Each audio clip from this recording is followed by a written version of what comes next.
Oke, sudah bisa, Pak.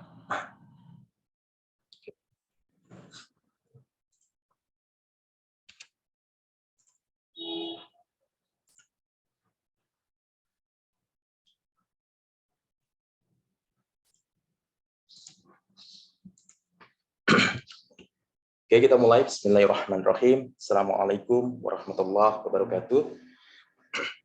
Waalaikumsalam warahmatullahi Warahmatullahi wabarakatuh. Alhamdulillah nahmaduhu wa nasta'inu wa na'udzu billahi min syururi anfusina wa min sayyi'ati a'malina may yahdihillahu fala mudilla lahu wa may yudlil fala hadiyalah. Asyhadu an la ilaha illallah wa asyhadu anna Muhammadan abduhu wa rasuluhu la nabiyya ba'dah. Pertama-tama marilah kita panjatkan puji dan puji syukur kita kepada Allah Subhanahu wa taala karena berkat rahmat-Nya dan hidayah-Nya kita dapat diberikan kesehatan berkumpul di majelis ilmu seperti hari ini. Dan tidak lupa salawat serta salam tetap tercurahkan kepada junjungan kita Nabi besar Muhammad SAW. Teman-teman yang dirahmati Allah, terima kasih. Hari ini kita masih diberikan kesempatan, banyak teman-teman kita, banyak saudara-saudara kita mungkin sekarang ini lagi kita terbaring sakit, semoga kita doakan dia cepat sehat, dan kita masih diberikan kesempatan hari ini untuk bisa menuntut ilmu. Oke. Masih dalam mata kuliah filsafat komunikasi, masih dengan saya Mustiawan. Kita hari ini akan membahas terkait dengan filsafat dan komunikasi. Seperti itu ya. Oke. Sebelum masuk ke dalam materi, beberapa hal yang mungkin yang akan saya lakukan adalah saya akan menyapa dulu nih teman-teman. Teman-teman dari kelas, ya kan? Ada kemarin yang juga nggak hadir nih. Gimana kabarnya Pak Iwayan? Saya dengar saya dengar kemarin sakit ya Pak, nggak hadir. Gimana? Kabarin? Ya Pak. Ya Alhamdulillah. Oke. Semoga tetap jaga kesehatan untuk semuanya dalam kondisi yang masih COVID seperti ini. Kita harus tetap jaga biar kita tetap bisa kuliah dengan baik dan ilmu dan beraktivitas seperti biasa. Selanjutnya Ibu Sulilawati, ada? Ya Pak, hadir. Oke, sehat Bu hari ini? Alhamdulillah sehat Pak. Milan sudah siap ya untuk kita diskusi hari ini? Ya siap Pak. Selanjutnya Ibu Kamelia. Ya Pak, hadir Pak. Oke, Ibu Kamelia ini terlalu semangat tiap harinya.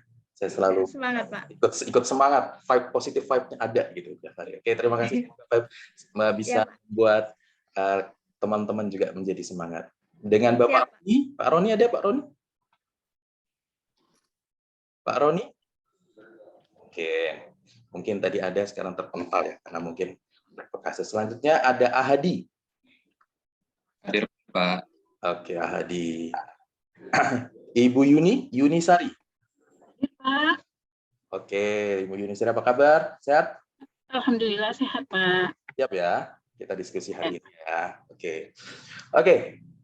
Teman-teman, hari ini kita akan berbicara terkait dengan filsafat dan komunikasi. Tapi sebelum nanti kita berbicara dengan filsafat, saya akan memberikan apa ya, untuk penyemangat lah ya.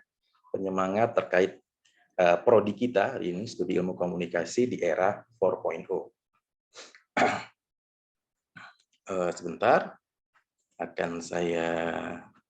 Nah, ini capaian pembelajar mata kuliah hari ini, mahasiswa mampu memahami, menganalisa fenomena terkini dalam perspektif filsafat komunikasi dengan menggunakan pilar filsafat, yaitu ontologi, epistemologi, dan aksiologi. Sebentar, saya akan oke.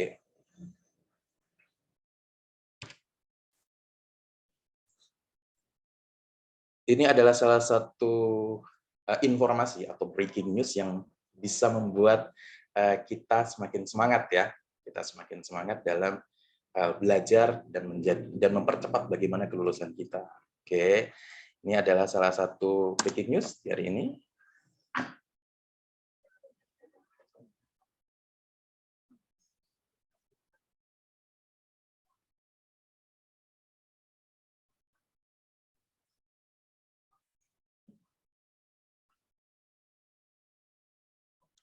Suara masih aman? Masih terdengar semuanya? Nggak kedengaran saya Pak suaranya. Tidak ada suaranya Pak. Ya, ulang lagi, share-nya mungkin saya salah. Mohon maaf. Saya coba share ulang lagi. Oke.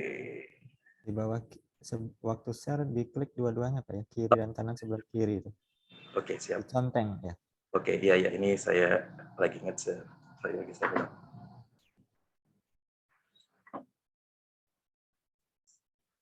Terima kasih Anda masih Sudah bisa terdengar suaranya? Sudah Pak. Oke. di Kompas Jateng bersama saya Raffi Wibowo. Migrasi siaran TV analog ke digital memberi peluang baru bagi para konten kreator di Kabupaten Kudus, Jawa Tengah. Siaran digital yang menyajikan berbagai program menarik akan menjadi peluang tersendiri bagi para konten kreator.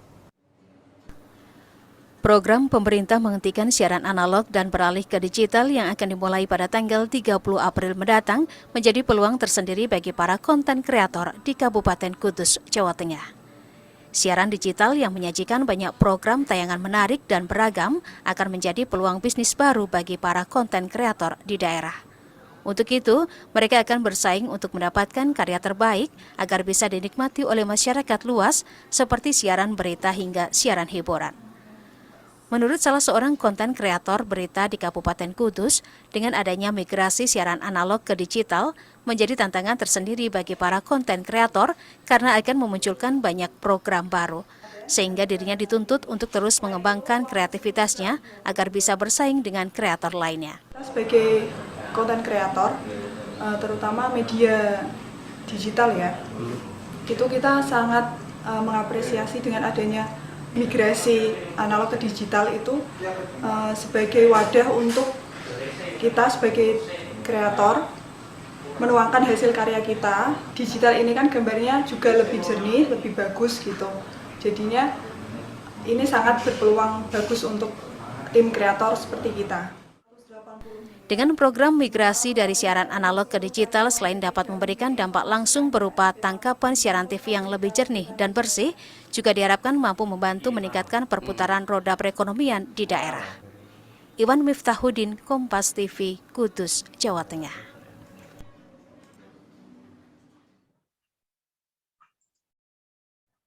Peter and his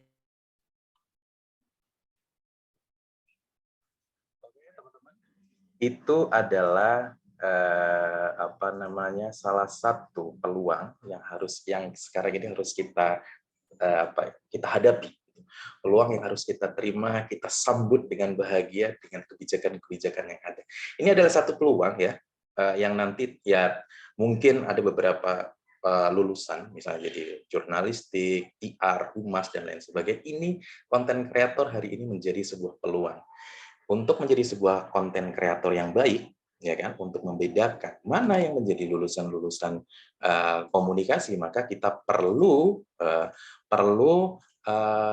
dibekali, ya kan, dibekali dengan pemahaman dan menganalisis fenomena-fenomena terkini dalam perspektif ilmu komunikasi dan dengan menggunakan 3 pilar yang tadi ontologi, epistemologi, dan aksiologi. Bagaimana sih caranya untuk belajar 3 pilar ini? Nah, oke, kita akan belajar dulu. Ya, sebelum nanti kita masuk dalam kasus tertentu yang bisa kita bedah melalui 3 indikator ini atau 3 pilar ini, saya akan memberikan sebuah kuis, kuis untuk bisa memberikan pengayaan dulu nih. Oh, ini ternyata ini ternyata ini. Dan ya materi ini sudah saya berikan di OLU, di sistem OLU Hamka. Teman-teman nanti bisa mencoba membacanya. Jadi ini adalah sekarang kita akan membahas lebih kepada case tadinya seperti apa. Hari ini saya akan memberikan saya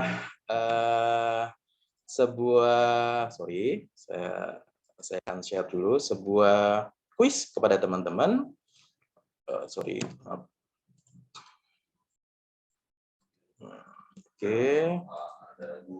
Yang linknya akan saya berikan ke room chat. Nah, silakan dikerjakan. Nah, itu sudah saya berikan. Silakan teman-teman kerjakan dulu sebentar sambil kita menunggu proses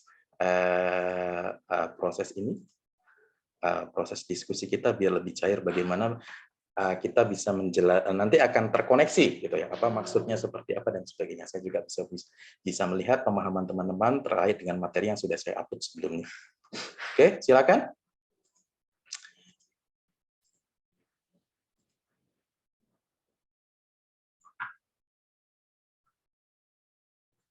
Oke, sudah pada mengisi. Nah, itu sudah saya berikan ya. Sudah pada mengisi semuanya. Hari ini saya akan mencoba memberikan pemahaman, ya kan? Kita akan coba soal sudah, materi sudah saya berikan, dan kuis juga sudah. Nanti kita bisa lihat hasilnya seperti apa gitu teman-teman ya. Hasilnya seperti apa.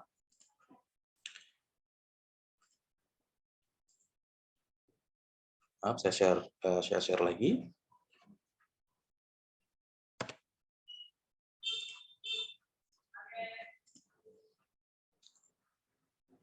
Oke.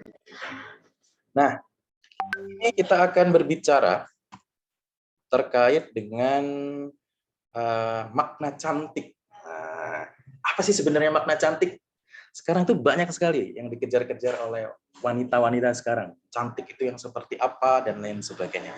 Oke, sebelum nanti kita menggiring bagaimana makna cantik, ini ada satu, saya tuh ngefan banget sama satu sosok orang ini yang selalu memberikan inspirasi ya kepada saya dengan dia menghadirkan, dengan gaya komunikasinya, dengan data-data yang diberikan yang cukup mengasihkan. Ini saya akan share salah satu video yang bisa nanti membuat diskusi kita lebih hidup. Oke. Sebentar. Saya akan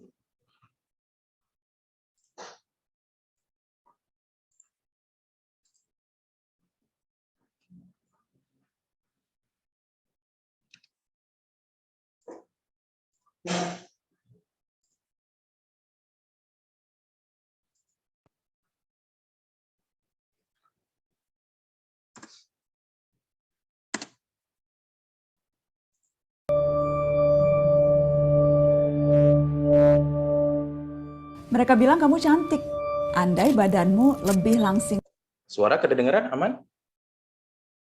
Terdengar, Pak. lagi, lemak di perutmu masih menggelambir, kamu wajib diet, potong jatah makanmu, olahraga tiap sore. Tapi terlalu ceking juga gak enak dipandang, kamu kelihatan seperti orang sakit dan kurang gizi. Mereka bilang kamu cantik, andai riasan wajahmu gak terlalu menor, cantik itu mesti terlihat natural. Tapi natural bukan berarti bebas dari make up, nanti wajahmu pucat, siapa yang mau menatap?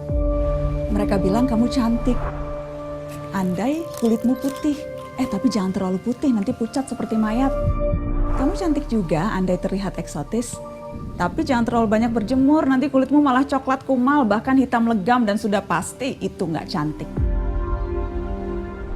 Mereka bilang kamu cantik, andai rambutmu hitam, berkilau dan lurus. Rambut keriting membuat wajahmu jadi terlihat bulat, kamu nggak cocok berambut panjang, wajahmu terlihat tenggelam. Tapi jangan dipotong terlalu pendek, rela dikira cowok.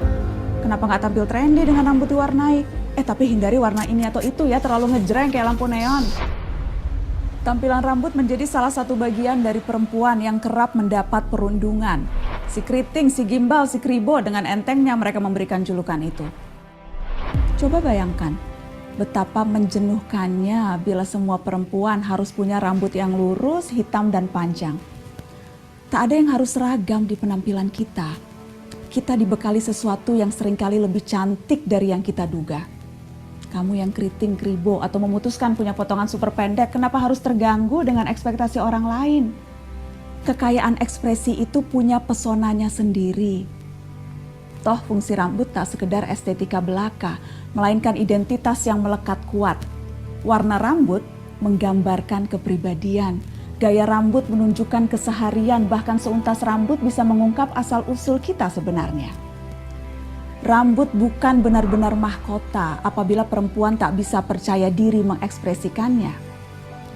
Mayoritas perempuan ingin tampil cantik dan tak ada yang salah dengan itu. Yang penting, jangan mau didikte oleh ukuran cantik yang dibuat orang lain. Ambil definisi kecantikanmu sendiri. Standar kecantikan yang tak memanusiakan kita sebagai perempuan sudah seharusnya ditinggalkan. Yang lebih penting lagi, sudah saatnya kecantikan diperluas, tidak hanya tentang sesuatu yang bersifat bawaan dari lahir, karena itu akan membuat kecantikan semata kata benda. Kecantikan seharusnya juga kata kerja. Seseorang menjadi cantik karena tindakannya, karena perbuatannya, karena aktivitasnya. Barang siapa yang mampu berbuat baik kepada sesama, sanggup menggerakkan sekitar untuk melakukan hal-hal bajik, bisa memperlihatkan kerja-kerja konkret yang mengubah dan menggubah. Itulah secantik-cantiknya perempuan. Kecantikan tak semata kualitas bawaan yang melekat pada seseorang, melainkan juga energi yang menyebar dan dirasakan di sekelilingnya. Dengan itulah kecantikan akhirnya menjadi berdampak. Cantik itu berani punya mimpi dan ambisi, tapi juga kemurahan hati dan empati. Sebab perempuan memang bukan pemandangan, dan kecantikan bukan untuk diperlombakan.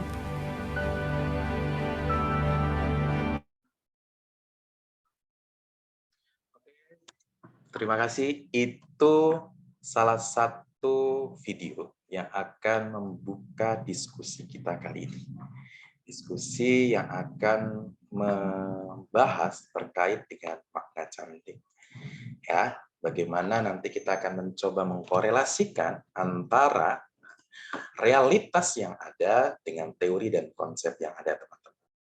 Nah, sebelum nanti saya bentuk kelompok yang sudah terbentuk nanti akan membahas terkait dengan fenomena yang akan kita bahas hari ini, ya. Oke.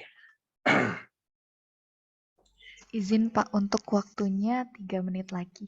Oh, gitu Bu ya. Oke. Fenomena cantik. Nah, cantik ini banyak sekali terkait dengan Korean wife dan lain sebagainya. Ini terdampak, makanya banyak orang sehari ini berlomba-lomba untuk melakukan sebuah operasi plastik, gitu kan, operasi plastik demi mencapai sebuah kata cantik, gitu, kata cantik. Makanya dia berlomba-lomba ke Thailand, ke Korea untuk melakukan sebuah operasi plastik. Oke, silakan kelompok menganalisis fenomena tersebut, kita diskusikan dan lain sebagainya.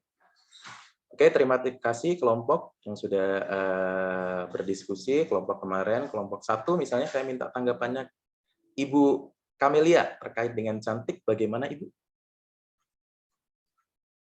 Ibu Kamelia, ada? Ya Pak, Ya, ya, Pak, hadir. Seperti apa Ibu? Dari Pak, saya setuju dengan kelompok 1, Pak. Cantik itu adalah sesuatu yang membuat kita bahagia, tidak tertekan, Pak. Oke, terima kasih. Itu adalah konsep cantik dari versi Ibu Kamelia. Bagaimana keterkaitan, gitu kan? Keterkaitan antara cantik tadi, pemaknaan cantik dan filsafat teologi. Nah, apakah filsafat itu? Nah, secara epistemologi kita sudah silakan dibaca sendiri, itu berasal dari 2 kata, philos dan sophia. Philos itu berarti pencarian dan sophia itu adalah kebijaksanaan. Lalu, gitu kan, secara terminologi teman-teman bisa membaca sendiri bagaimana Aristoteles melihatnya, Plato juga bagaimana pendapatnya, Russell termasuk Titus. Intinya adalah filsafat itu adalah proses berpikir dengan melibatkan serangkaian kepercayaan sikap yang didasarkan dengan pengetahuan untuk mencari sebuah kebenaran dalam mencapai kebijaksanaan. Itu adalah poin ketika kita bisa mengambil definisi dari etimologi dan terminologinya. Seperti itu. Lanjut, bagaimana filsafat komunikasi? Filsafat komunikasi itu adalah mempersoalkan hakikat. Bagaimana fokusnya itu isu-isu yang tadi, yaitu itu berkaitan proses berpikir dalam kajian filsafat, dalam kajian komunikasi. Kita tahu bahwasannya objek kajian komunikasi itu adalah manusia dan fokus kajiannya adalah proses penyimpanan pesan. Maka bagaimana cara untuk berpikir kritis gitu, atau berpikir filsafat, maka dibangun dengan 3 pilar. Pilar yang pertama yaitu terkait dengan ontologi, epistemologi, dan aksiologi. Ontologi itu berbicara terkait dengan wujud, gitu kan? Terkait dengan wujud. Apa sih sebenarnya yang ingin kita pikirkan dan kita cari kebenarannya, itu ontologi. Dan epistemologi itu terkait dengan bagaimana cara untuk membuktikan apa yang mencari kebenaran yang tadi kita pikirkan, yang di ontologi tadi. Nah, aksiologi adalah terkait dengan nilai ketika kita sudah mampu membuktikan apa yang kita pikirkan tadi. Nah, saya kembali ke epistemologi. Epistemologi dasarnya apa caranya? Dasarnya dengan ilmu pengetahuan yang isinya tentang apa? Tentang yang pertama, konsep-konsep, teori-teori, dan metodologi yang kita dapat. Seperti itu ya. Nah, Apa Pak kaitannya tadi ilustrasi dengan cantik tadi? Jadi pemaknaan cantik tadi itu berbeda-beda secara ontologi, epistemologi, dan aksiologi. Bagaimana kita melihatnya secara wujud? Nah, wujudnya apa ini? Fenomena apa yang kita pikirkan terkait dengan ontologi? Oh, terkait dengan cantik tadi. Nah, ini berarti fenomena yang kita pikirkan terkait dengan konsep dan makna wanita cantik. Nah, epistemologinya, caranya bisa dilakukan dengan berbagai hal. Bisa etnografi terkait dengan budayanya, misalnya. Ada fenomenologi, ada semiotika. Gitu. Ini cara untuk membuktikan. Nah, karena kenapa? Karena cantiknya orang, misalnya, ada yang memang di daerah Asia, saya lupa, misalnya di Indonesia, orang cantik, di orang Dayak, itu ketika semakin banyak telinganya, ring di telinganya atau anting-antingnya, maka akan semakin cantik. Orang di Afrika semakin lingkaran bibirnya ini semakin lebar, maka dia akan cantik. Dan ada wanita yang ringnya semakin tinggi, gitu kan, di lehernya, cincinnya akan semakin cantik juga. Maka konsepnya akan berbeda-beda cantik itu. Ketika kita melihat Miss Universe itu mencoba mendobrak semua makna cantik yang harus ada kekerasan. Tidak harus putih, maka ada Miss Universe yang berkulit hitam. Ini adalah cara bagaimana kita mendudukan ontologi, epistemologi, dan aksiologi. Lalu, ciri berfilsafat pasti harus berpikir deskriptif, bisa menjelaskan secara rinci, kritis, analitis, evaluatif, dan spekulatif. Lalu, apa manfaatnya? Nah, dengan kita berfilsafat, manusia dimungkinkan melihat kebenaran tentang suatu kebenaran yang lainnya. Maksudnya seperti apa? Yang tadi, ternyata ketika kita melihat di suku Dayak, kecantikannya itu berbeda dengan orang yang ada di Afrika. Jadi kita tidak bisa paksakan, kecantikan model yang seperti itu seperti ini. Makanya ketika kita berfilsafat, itu adalah membuat kita bisa melihat kebenaran di atas kebenaran yang lain. Hal ini membuat manusia mencoba mengambil pilihan dan alternatif di saat itu sehingga manusia mampu menghadapi masalah-masalah yang ada dalam belajar untuk menjadi lebih bijaksana. Inilah nilai filsafat. Ya. Nah, terima kasih. Berpikir belum tentu berfilsafat. Berfilsafat pasti berpikir. Dan akan ada sebuah kebenaran di atas kebenaran yang lain. Jadi ketika kita berfilsafat, kita sebagai manusia diberikan anugerah oleh Allah yang sama, kita diberikan satu organ yang namanya otak sama, gitu kan? Tapi apakah kita berfilsafat? Belum tentu. Karena manusia itu pasti berpikir, tapi yang berpikir belum tentu berfilsafat, berfilsafat pasti berpikir. Gitu. Dan akan ada selalu kebenaran di atas kebenaran yang lain. Maka ketika kita terus melakukan sebuah pengamatan, memperbanyak ilmu pengetahuan dan sebagainya, maka cenderungan kita akan lebih bijaksana melihat fenomena-fenomena yang ada. Oke, selanjutnya tugas individu adalah bagaimana kita menyikapi yang tadi di awal terkait dengan fenomena konten kreator. Maka saya memberikan tugas kepada teman-teman terkait buatlah sebuah video pendek tentang opini kritis Anda menyikapi fenomena operasi plastik yang sekarang ini lagi menjamur di masyarakat, tetapi dengan data dan korelasi konsep yang Anda dapatkan di kelas. Upload pada sosial media yang Anda miliki di TikTok atau Instagram dan kirim di sistem OLU UHAMKA, linknya saja ya, dikumpulkan paling lambat 25 September 2022. Oke, itu aja teman-teman. Terima kasih, kurang lebihnya mohon maaf. Apabila ada hal-hal yang perlu didiskusikan, saya persilakan untuk didiskusikan lagi. Terima kasih, kurang lebihnya mohon maaf. Assalamualaikum warahmatullahi wabarakatuh dan tetap jaga kesehatan. Waalaikumsalam warahmatullahi wabarakatuh. Iya, terima kasih Pak Mustiawan. Tadi waktunya agak lebih sedikit ya Pak. Saya mohon bantuannya untuk Bapak Ibu yang akan tampil di selanjutnya untuk meminimalisir kendala-kendala teknis sehingga tidak memakan waktu terlalu banyak. Begitu ya. Untuk selanjutnya Pak Ahadi, silahkan mungkin bisa bersiap-siap terlebih dahulu ya Pak. Maksudnya filenya dibuka gitu supaya nanti ketika memang sudah gilirannya kita bisa lebih ringkas.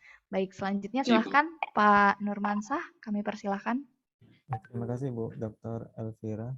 Ini berikan tepuk tangan nih yang luar biasa Pak Mustiawan. Ini filsuf ya. Ini ngeri kalau ngomong dengan filsuf nih Bapak Ibu. Jadi jangan sampai apa yang kita bilang ini nggak benar ya. Karena yang paling benar filsuf gitu ya. Oke, saya berikan kesempatan pada Pak Ahadi dulu ya untuk memberikan masukan atau komentar. Silakan Pak Ahadi untuk Pak Mustiawan. Halo Pak Ahadi, sepertinya sedang izin Pak Ahadi ya. Mungkin Ibu Yuni lah ya. Bu Yuni, silakan Bu Yuni. Ya, baik. Terima kasih Pak Mustiawan. Tadi tampilannya sudah sangat baik sekali, namun ada beberapa mungkin yang ingin saya coba berikan sedikit masukan, Pak. Terutama tadi seperti yang disampaikan oleh Ibu Elvira terkait dengan video tadi mungkin memakan waktu karena terpisah, bukan digabungkan di dalam PowerPoint gitu, Pak. Kemudian satu hal lagi Pak, terkait dengan penampilan dari PowerPoint slide-nya itu Anda memungkinkan tidak terlalu penuh dengan tulisan, sehingga mungkin lebih bisa untuk mahasiswa untuk mencerna dengan mendengarkan audiovisualnya berjalan. Mungkin begitu Pak, terima kasih masukan dari saya. Oke, terima kasih Bu. Terima kasih Bu Yuni. Saya masukannya. Ya, diterima ya Pak Mustiawan ya. Siap, Pak. Oke, untuk Pak Mustiawan ini komunikasinya sudah sangat bagus ya. Kalau gaya komunikasinya sudah sangat bagus, sehingga kita sebagai mahasiswa itu dapat memahami lah secara jelas apa yang disampaikan. Medianya juga sudah audiovisual ya. Sudah audiovisual, penugasan juga sudah ada tadi di akhir. Hanya tadi di CPMK, kata-kata CPMK itu kalau bisa jangan menggunakan kata memahami, Pak. Karena memahami itu agak sulit diukur ya. Oke, siap-siap Pak. Ya, kata memahami itu. Kemudian ini sub CPMK-nya apa Pak untuk pertemuan Bapak tadi? Mampu apa? Sub CPMK mampu Untuk pertemuan yang tadi. Sub CPMK-nya itu mampu yang pertama memahami, mampu mengkorelasikan antara teori di 3 pilar tadi dengan konsep, dengan fenomena yang ada. Yang kedua membuat video. Bukan, jadi misalnya mampu menjelaskan apa? Mampu menjelaskan konsep tentang ilmu. Pilar dari 3 pilar tadi, ontologi, epistemologi, dan aksiologi. Oh, berarti ini ya terkait dengan mampu menjelaskan aspek dari filsafat ilmu ya? Ya, betul. Di ontologi, epistemologi, dan aksiologi. Ya. Dalam misalnya apa? Konteksnya apa? Dalam konteks komunikasi, Pak. Melihat fenomena-fenomena saat ini. Nah, dalam fenomena komunikasi. Jadi itu ya, itu saja sih ininya apa namanya? Sub CPMK-nya mampu menjelaskan aspek filsafat ilmu ya, baik dari segi ontologi, aksiologi, epistemologi di bidang komunikasi. Nah, itu aja. Oke. Jadi mereka tuh mampu menjelaskan. Nah, mampu menjelaskannya ini harapannya memang di awal tadi videonya tuh kalau bisa profil filsafat aja, Pak. Oh, gitu. Jadi hadirkan sosok filsafat terkenal boleh. Ya bergantung mahasiswanya. Kalau mahasiswa muslim semua hadirkan filsafat muslim misalnya. Oke. Kalau mahasiswanya itu beraneka ragam agama, jangan dihadirkan yang muslim saja. Yang umum ya, filsafatnya yang umum. Ya di awal itu. Di awal, sehingga videonya itu Bapak ya tanya jawab terkait dengan siapa misalnya, siapa tokoh filsafat dalam video tersebut. Misalnya Aristoteles. Apa kelebihan Aristoteles dari video tersebut? Oh, dia mampu membuat bahasa-bahasa yang bijak gitu kan. Kemudian dia dilibatkan dari video itu ya, mungkin ada perjalanan dia selalu dilibatkan di kerajaan misalnya. Untuk menentukan kebijakan pemerintah kan, orang filsuf-filsufnya. Dan boleh saja filsuf-filsuf yang sekarang boleh ya, misalnya filsafat orang-orang yang biasanya menjadi orang yang ketika misal Pak Jokowi itu ingin menetapkan kebijakan, siapa filsuf yang di era Jokowi ini siapa Pak? Rocky Gerung ya Pak? Oke, Gerung. Rocky Gerung itu kontroversi Pak. Kan dia diri filsafat Pak. Bukan, maksudnya siapa sekarang sosok yang menjadi filsafat di era Jokowi ini siapa? Yang menjadi orang yang di balik Jokowi itu siapa? Filsafatnya siapa? Itu bisa saja Pak dihadirkan filsafat di era Jokowi gitu ya. Boleh dihadirkan itu. Oke, siap Pak. Siapa misalnya ya menteri-menterinya itu filsafat. Iya. Terutama kalau menteri di bidang hukumnya siapa? Profesor Mahfud. Misalnya Pak Mahfud MD itu filsafat Indonesia kita nih sekarang ya Pak Mahfud MD. Tambah dengan siapa lagi tuh? Beberapa menterinya lah yang sangat mendominasi ya. Nah, boleh juga dihadirkan itu siapa yang menjadi filsafat. Jangan filsafat yang lama, itu mereka mungkin bingung Aristoteles itu siapa. Oke. Jangan filsafat yang sekarang aja hadirkan kan profil misalnya Mahfud MD. Hadirkan sosok profil Mahfud MD itu seperti apa. Nah, nanti siapa tokoh Mahfud MD? Oh, dia menjadi filsuf di era Jokowi. Apa kelebihannya gitu kan? Nah, siapa yang menjadi seperti Pak Mahfud MD? Nah, mari kita belajar hari ini tentang ini. Sub CPMK-nya mampu menjelaskan itu ya, konsep filsafat ilmu ditinggal dari aksiologi, epistemologi, dan ontologi di bidang khususnya di bidang komunikasi. Nah, itu di situ. Baru masuk kegiatan inti. Ya. Nah, kegiatan inti baru bagi kelompok gitu ya. Di Salindianya ada pembagian kelompok, ada bagi kelompok, Bapak mempersilahkan mahasiswa untuk tugas menganalisis konsep dulu. Nah, hadirkan referensi-referensi untuk mereka menganalisis konsep itu. Minimal dari jurnal satu tentang konsep itu ya. Konsep aksiologi. Cuma Bapak tadi udah langsung menghadirkan kasus, jangan dulu. Kasus tentang cantik, jangan. Jadi Bapak harus jadi kelompok itu menganalisis konsep dulu Pak. Ya, jangan menganalisis kasus, jangan dulu. Jadi ketika kita langsung berikan kasus agak berat mereka. Ya, hasilnya pun tidak maksimal. Bisa, tapi hasilnya tidak maksimal. Hanya berdasarkan persepsi saja. Ya. Tetapi harapannya harus sesuai dengan konsep-konsep yang sudah dibangun lewat kegiatan analisis konsep dalam kelompok. Yaitu dipresentasikan.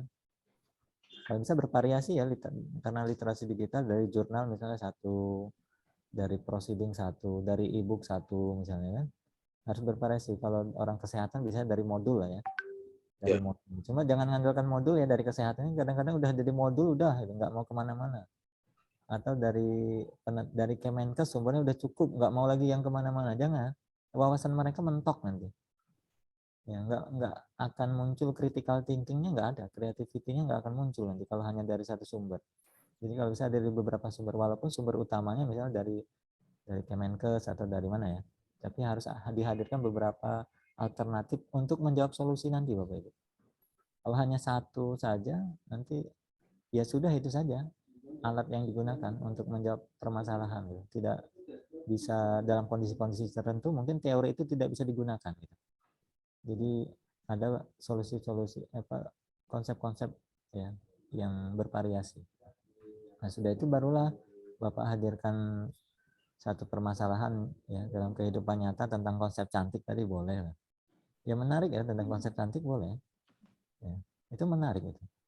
Cuma tadi penguatan konsepnya tadi dihadirkan dulu. Nah setelah jadi tadi sudah Bapak hadirkan lah beberapa teori ya di beberapa sumber referensi dari teorinya. Kalau bisa lebih lengkap ya Pak.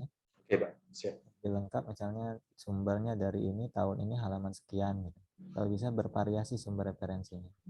Ya tentang konsep 3 tadi, aksiologi itu apa, ontologi apa, epistemologi itu apa. 3 konsep itu. Sehingga ketika menjawab satu permasalahan mereka akan bertemu, oh aksiologi itu konsep cantik itu apa, epistemologi itu cantik itu apa. Konsep cantik ya, cuma kalau konsep cantik apakah ada aksiologinya, kebermanfaatannya misalnya. Kalau hanya mengkaji konsep cantik ya, biasanya kan menghadirkan satu bahasa yang ada nilai tadi bijaksananya dulu sebenarnya. Misalnya satu kata aja dianalisis, misalnya kasus, ya ada kasus lah, tapi ada beberapa kata bijak di dalamnya itu dianalisis. Atau menganalisis kalau karena kasus yang menghadirkan bahasa-bahasa yang ada kasusnya Pak. Dalam analisis kasus ya. Misalnya dengan berani gagal, misalnya orang yang sukses adalah orang yang berani gagal, misalnya gitu kan. Nah, coba diubah kata tersebut menjadi kata yang lebih bijak, misalnya ya. Nah, jadi hadirkan kata-kata bijak tapi yang dianggap oleh masih ya pokoknya kasus yang memang bahasa itu belum bijak gitu. Nah, silakan mahasiswa itu diminta untuk mengubahnya menjadi bahasa yang bijak. Itu yang lebih bagus, Pak. Sesuai dengan konsep aksiologi, ontologi, dan epistemologi itu lebih menarik. Nah, harapannya Bapak juga berikan di penguatan konsep itu beberapa contoh bahasa yang bijak hasil dari ketiga konsep filsafat tadi. Berikan beberapa contoh dulu gitu. Ya, sehingga ketika menganalisis kasus mereka mampu mengemas bahasa tertentu menjadi lebih bijak. Ya. Itu Pak. Kemudian tadi udah ada tugas ya, tugas individu sudah bagus itu. Di awal tadi juga ada penggunaan aplikasi Wordwall ya, .net itu. Itu kalau bisa diterapkan juga bagus. Cuma karena waktu ya, jadi agak cepat. Baik itu Pak untuk Pak Mustiawan. Ya Pak, terima kasih. Sudah sangat punya modal yang besar ya karena komunikasinya sudah bagus. Saya kembalikan ke Bu Dr. Elvira. Baik, terima kasih Pak Nurmansah. Ya, luar biasa sebenarnya memang sangat menarik sekali materinya tadi mengenai filosofi cantik begitu ya. Baik, Bapak Ibu, Pak Mustiawan tadi karena Bapak yang merecord mungkin bisa diselesaikan nanti kalau enggak penuh memori laptopnya. Baik, selanjutnya kita lanjut ke Pak Ahadi Fajrin. Kami persilakan Bapak. Ya, mungkin